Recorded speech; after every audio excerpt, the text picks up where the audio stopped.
এই যে র্যাম্বোর খাবার রেডি হচ্ছে। এই দেখো দেখছে র্যাম্বোর মাছ ভাজা। আবার দেখো দেখি এদিকে তাকাই, ওই দেখো যেন কেউ খেয়ে নিচ্ছে। ভালো করে মাখিয়ে তারপর ও টিফিন করবে এখন ভাজা মাছ। তাহলে একটু ঠান্ডা হোক। গুড্ডু বাবা, সোনা বাবা। আমাদের র্যাম্বোর কোনো আলাদা বাটি বা আলাদা কিছু করি না, একসাথেই খাওয়া হয়।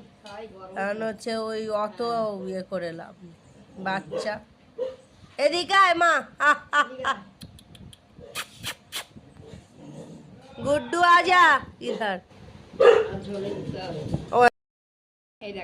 जल्दी से खा ले, खा ले। आस्ते खाबी मा, सावधाने। এই ভাতটা ওকে দিলাম, সব মাছটা সব আছে, ওর ভেতরে মাটি দিই।